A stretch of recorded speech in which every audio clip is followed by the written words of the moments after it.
Okay. So today, let's start with the first postulate we're going to do today. That's postulate 4.3 today. It's the third postulate we've had up until this point.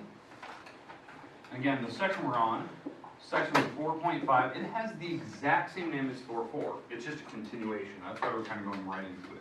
It's still proving triangle congruence.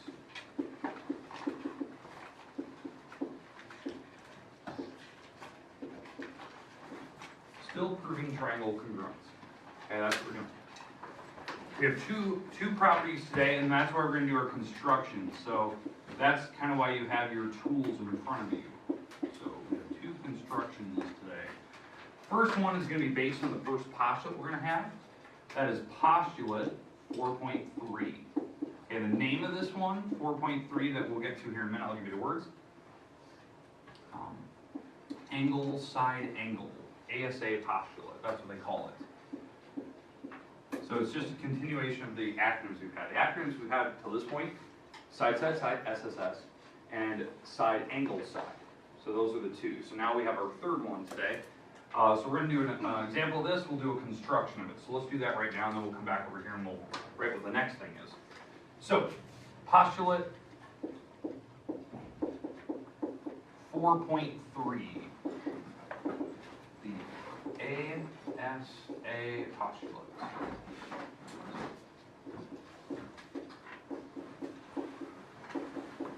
Okay, it's going to use the vocabulary that we introduced on Friday last week, the word included. Anyone remember what the word included means? What was the little hint I said about the word included? Say again? That was in one of the first but included. The word that started with an I as well.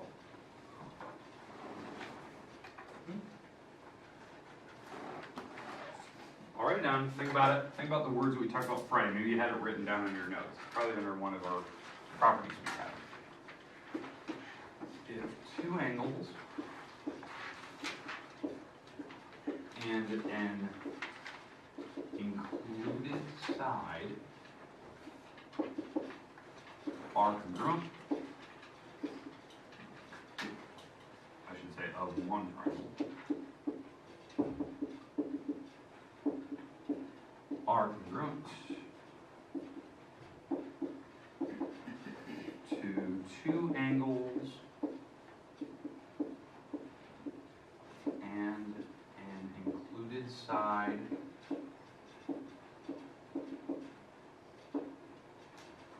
of another triangle,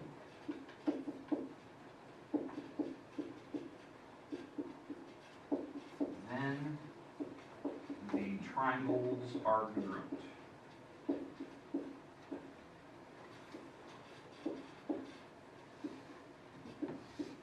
Alright, so I'll give you a little bit of time to write this one down. This is a brand new property today. Hopefully you have it written down. The goal here, after you write it down, we're going to draw a picture of what we're kind of trying to explain. I want to know what the word included means. We talked about it Friday. What does that mean in geometry terms?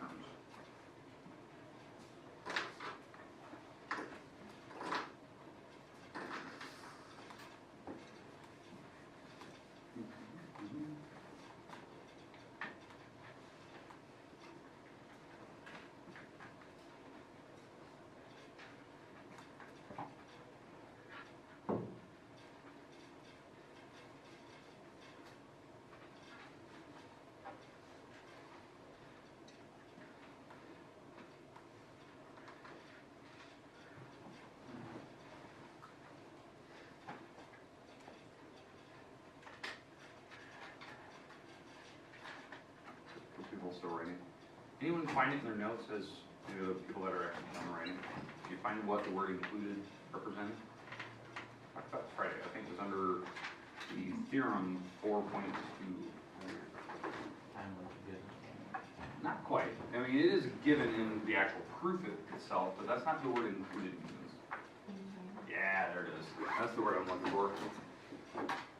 In geometry terms, the word included means to be in between. That's what that word represents for now. And I know that seems a little odd, but two angles and an included side. The idea there is the side that they're talking about is in between the two angles. So let me give you an actual diagram of this. So we have one triangle here. You can call it anything you want, A, B, C, in no particular order. And I just need two angles, so pick any two angles on that triangle. A and B, okay, we're gonna pick A and B, okay? So we'll have two different angles, they're different from each other, they don't have to be the same number. So they can be different angles, maybe like 30 and 70, it doesn't really matter. And I need the wall that's in between them, so what's the wall that's squeezed in between these two? Not BC, BC's over here, that's opposite. AB, yeah, this is the wall that's in between them, right? That's the setup. You have two angles and the wall that's squeezed between the two angles. It has to touch both of them. Okay? So that's the included wall. If those markings match a different triangle, so I'm going to draw a triangle over here now. Let's call this one D, E, F, no particular order. Somebody pick two angles on that picture. D and E, okay? So D and E in no particular order. So there you go, there's my two markings. And I need the wall that's in between them. D, okay? D. If these markings match those markings in order, like angle, side angle, angle, side angle, so they're actually marked the same, then what this postulate is saying is that the triangles are exactly equal. The other two walls are matching, and the other angle is matching. Well, the angle is the easiest thing to prove, because we've already had a theorem that was based on that, right? Two angles match, two angles of another triangle, then the third angles have to match. We've already had that property. But the idea here is that knowing that the other two walls have to be set lengths, that's a little interesting, that it has to work that way. Otherwise, it wouldn't be a triangle. So our first construction we're going to do today is actually to prove that this does work, that you can actually copy a perfect triangle to another side of the picture by just following this construction, this acronym. You copy an angle, you copy a wall, you copy another angle. That type of thing. Okay, everyone have it down, drawn, everything like that? Okay, let's go to our construction paper. So take your plain white piece of paper, take your straight edge, pick one half of it.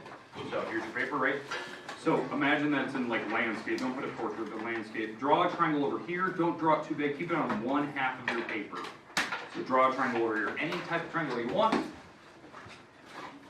So we'll go through the construction.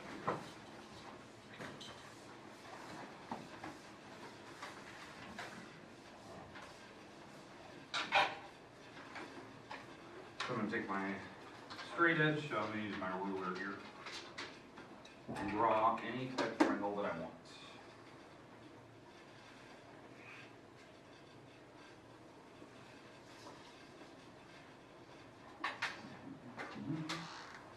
Alright, there you go. There's my triangle. Okay, our goal is to copy this triangle to the other half of your paper, but what we're going to do is we're going to do this construction.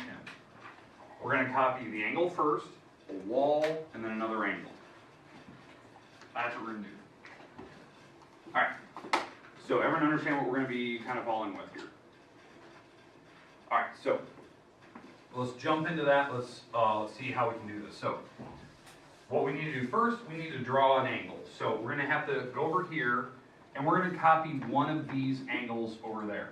Okay, to do that, we have to pick one of them first. So the angle I'm going to pick, I'm going to put a little dot on it. I'm going to copy this angle. That's the angle I'm going to be copying to this other side of the board. So to do that, take your straight edge, go over to your blank side, the other half of your paper, and we need to start with drawing the angles. We need to start with drawing one of the walls. I don't know how big it needs to be, it doesn't really matter. I just need a flat wall that I can draw this angle off of. And I'm going to put the angle right here. This angle is going to be copied to that spot there. That's what I'm going to do. Make sense of what we're doing here? Okay, to copy angles, you need your compass, so take that out. You have to unpackage it, whatnot. If anyone has problems with theirs, like maybe the lead doesn't work, remember, if you're going to try to open it, use the gear in the middle. So spin that, it'll open up the compass. Alright, so to copy an angle, the first thing that you need to do is you need to draw an arc on the original angle we're going to copy. So I'm going to put a little pikey end right here in the corner, the vertex, and draw an arc like this. Okay, once you have that arc drawn, you're going to go over to the new picture over there, and you're going to draw the same arc, basically using this thing right here as your endpoint. So that's going to be like where my vertex sits. It's right where the lines stop, the endpoint of the line. And I'm going to draw the same arc, like that. Preferably when you draw that arc, make sure it's long enough. However long this thing is, make sure that this one looks a little bit longer. So maybe mine looks a little short, maybe I'll make it a little bit longer.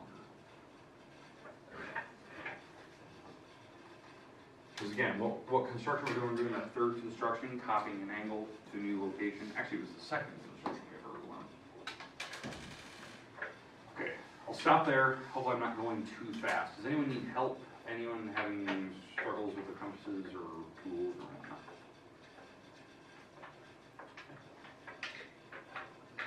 Alright, I'm assuming that we're fine. We've drawn the arc on the original picture, we've drawn the arc over there. Now to copy the angle, basically to copy this angle over there, we need to measure the size of this angle. Basically what I'm doing here is I'm putting my compass here and here. Measuring how big the arc was, basically. That's your basically measuring the angle. So I'm going to put the little pikey end here, I'm going to put the pencil here, and that's basically measuring it. So that's going to be like this. Alright, so there's my measurements, that big.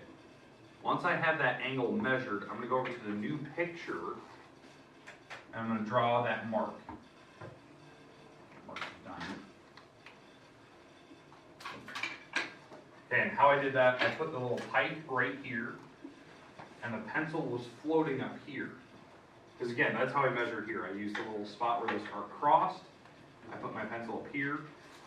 That's what I did here. So I put pipe, pencil, and I drew the arc, like such. Now, what do you think I'm going to do last? Draw the line. Yep. Finish the angle off.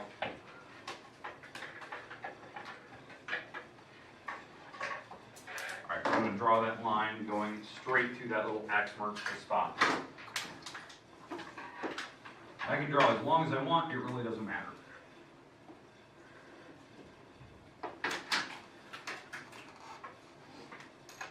Okay, we good with what we just did there.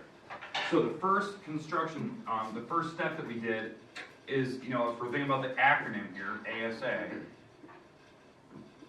we copied the angle. So that was the first thing we did. Okay, so what's the second letter stand for? Side. So what we're going to do is we're going to copy the bottom wall. That's the side we're going to copy. So the wall that's like flat against you, it's got to be attached to this angle.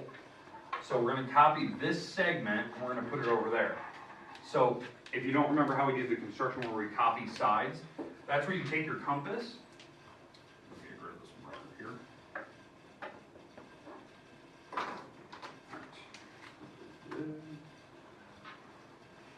Alright, that's where you take your compass and we're going to measure this wall with it. So figure out how big that wall is. That's why I was hoping you didn't draw your triangle way too big. So there's the length of my wall. And once I have that copied, I'm going to go over to the new picture and mark that distance.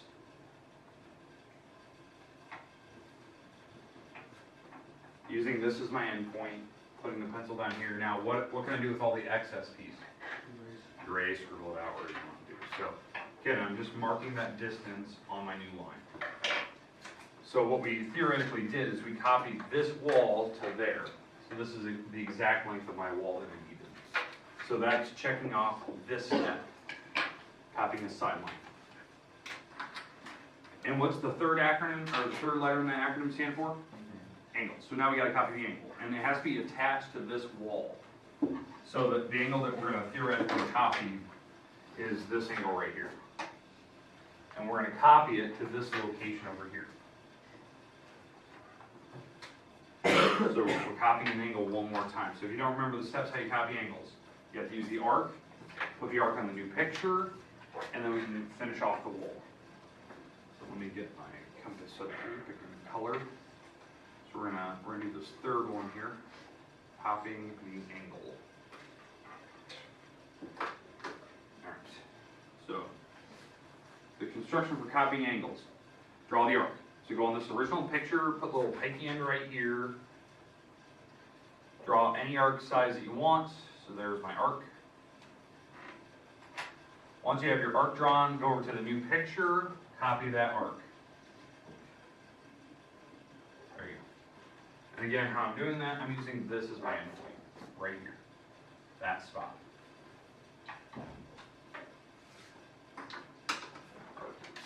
Really faded. There you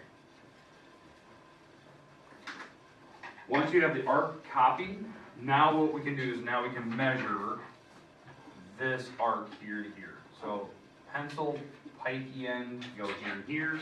So I'm going to measure how big that arc was. So it's exactly, this length. So now I'm going to go over to the new picture and actually copy that over. Again, how I'm doing that, the pike goes here, the pencil goes here. And now I can copy that. What do you think the last step is? Draw the X. Yeah, draw the line right through the X. So you have your endpoint. So now I can draw the final wall. I'm going to use my endpoint here, go through the X floating out in the middle of nowhere. And what should happen here, if I get rid of all this excess piece, this should be the exact same triangle as this one over here. You can kind of see that. And again, the reason why we're doing this, other than just getting used to the construction, copying walls, copying angles, is why we're doing it on two halves of the paper, is that if you had time, and we're not going to do it today, you could tear the paper in half, put the triangle right on top of the other one, and they would be the exact same size. So it is like a way to actually prove it. You can see that they're exactly the same. Okay. Questions with the ASA postulate. Now, obviously this seems weird that you only need these three parts, two angles and a wall that's in between them, to actually prove that the exact triangle can be copied to a new location. One, again, the reason why things are congruent is when the actual walls are the same and the angles are the same. Well, the angles make sense. If I was given two angles, the third has to be the same. But the walls themselves, why these have to work out a certain way, is because if they were short, it would make a triangle. Because these angles are given, so you know which direction these walls have to go. And so it actually tells you, the exact distance where they meet, and that forces these walls to be a very specific distance. Otherwise, it wouldn't be a triangle. So that's kind of the more explanation of why this thing has to work. Okay, questions with postulate 4.3. Perfect. Let's do the next one. The next one's a little bit trickier on the way that we have to work with it. Okay. All right. So the next thing we're going to do is theorem 4. I believe it's 4.4. You're technical. I better get the number right. I don't want to tell you the wrong number. 4.5. This is 4.5. All right. The name of this one is called the AAS theorem. What do you think that stands for? Angle, side. Okay. So now we need two angles and a side, but notice, is the side in between them? No. So that's going to be the difference in wording here. All right. So anyone still need pictures? Okay. All right. So let's get to our last theorem here today.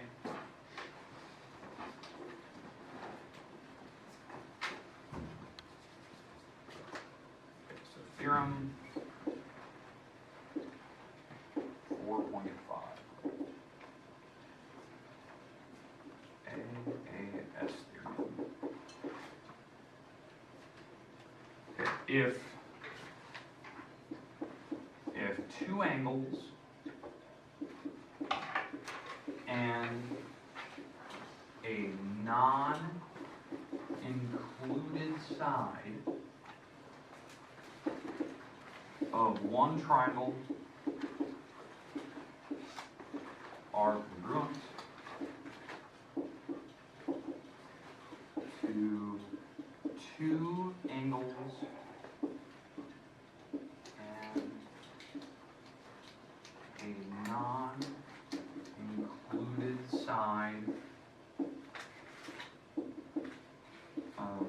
another triangle.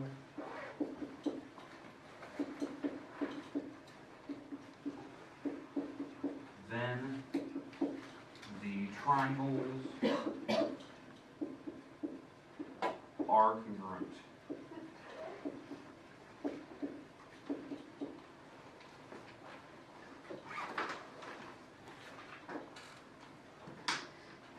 Always write it down. We'll talk about why this works. We'll discuss kind of the difficulty of trying to do a construction with this one and why it's difficult.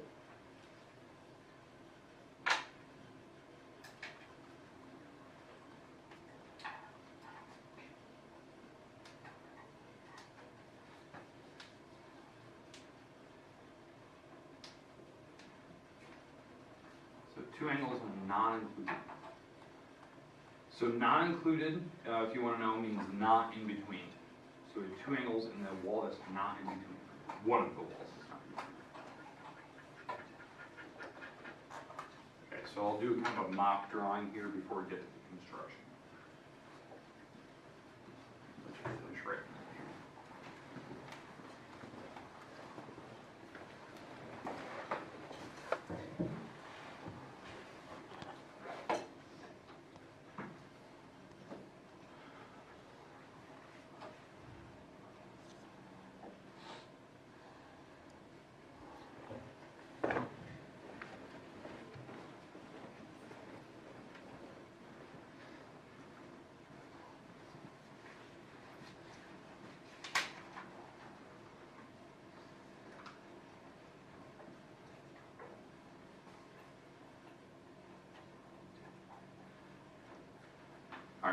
So, as you guys are kind of ready here, let me give you the mock picture of it here. So we have a triangle, and I have two angles on this triangle that are picked and a non-included wall. I won't put the labels on it right now.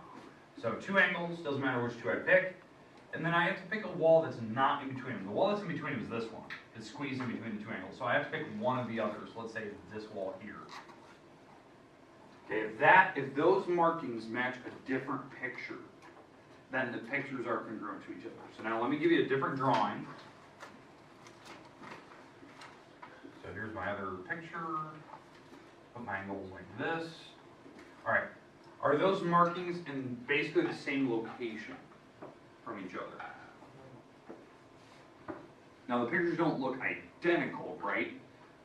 But are the markings in the relative same location? That's what I mean by when you look at the wall marker, this single wall marker, what angle is it attached to? The number one angle. And then the angle number two is across from it. So if I go to this picture, they're in relatively the same locations, even though it's kind of rotated. The single wall marker is attached to the single angle. The double angle marker is across. So in fact, these two pictures are the same. Even though it's a rotation, the pictures are still the same. If this wall marker was in a different spot, let's say the wall marker was there, now I have a problem. Because now the wall isn't attached to the same angle as before. This one's attached to the double angle. So they're in the wrong location. So it has to be here for it to work out. Now, I'm going to give you a minute or two. Talk to your neighbor. Try to figure out, why does this work? How can this work that you have two angles and a side? And it's a simple explanation why it would work. Why the two triangles are exactly the same. I'll give you 2 minutes. Discuss with your neighbor next to you.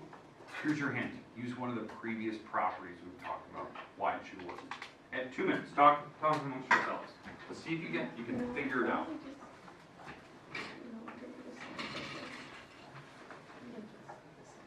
I'm gonna have some people take a stab at why it would work.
I got a little quiet in here. All right, so anyone want to take a stab? Why this one has to work?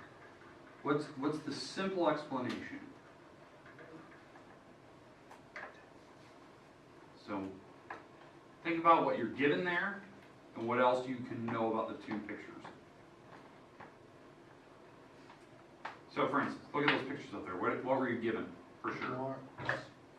Markings. Which markings were you given? Angles inside. How many angles were you given? 2. So what does that also mean about the other angle? Same. So the third angle is the marker. All right. So we give you the third angle marker. Because that is a theorem, right? We had a theorem. It was actually theorem 4.3. Theorem 4.3 was the third angle theorem, right? That was the one I hinted at earlier. All right, so the third angles are matching. Well, let me give you another little hint here. So look at your picture here. We put the third angles in there, like we just said. We get rid of this double angle marker. We don't really need this right now. So I want you to look at the picture now. Why do the triangles have to be the same? What acronym does it spell? Third angles are the same, which we just said. But look at the acronym. What acronym are those markers spelling? Angles, angles. The postulate we just did. You're right. We filled in the third angles, right? The third angles have to be the same. So we did that. But now once we filled in the third angle marker, now it spells this acronym, which is the last postulate, ASA. That's actually why it works. Because the third angles have to work, then it does spell one of the previous acronyms. That's why this theorem actually just works out. Now, I want to show you the difficulty of the construction you're dealing with here. We're not going to actually go through it all the way, but I want to show you why I consider it difficult. Okay? All right. So, take your paper, your blank piece of paper, flip it over, go to the blank side, pick a half, draw a triangle, just like we did before. And I'm going to discuss why I consider this one a little bit more challenging to do.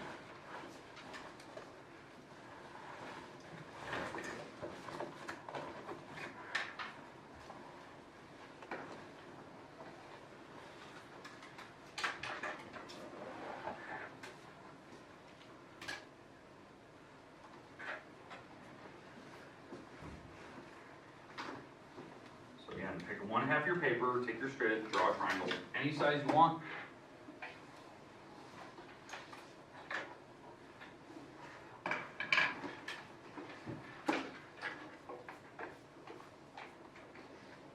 Alright.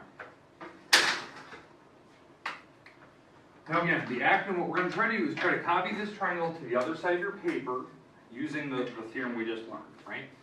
The angle, side theorem. Right? That was the theorem we just learned. So the order means we have to copy an angle, which is fine. We've learned how to do that. We have to copy another angle.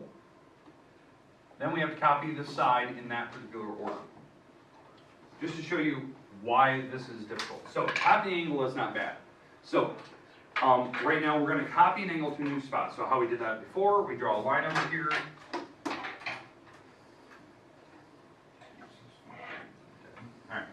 So there's my wall. I'm going to copy the angle on it. So this angle I'm going to copy. I'm going to copy it over there. So what was the construction? How do we copy angles? Draw the arc and then go from there. All right, so let's do the arc here. So open up my compass random, draw an arc. Over to the new picture, draw the same arc. Hopefully it's longer. Once you have your arcs drawn, then what we're going to do is we're going to measure this here to here. So we're going to measure what that angle is.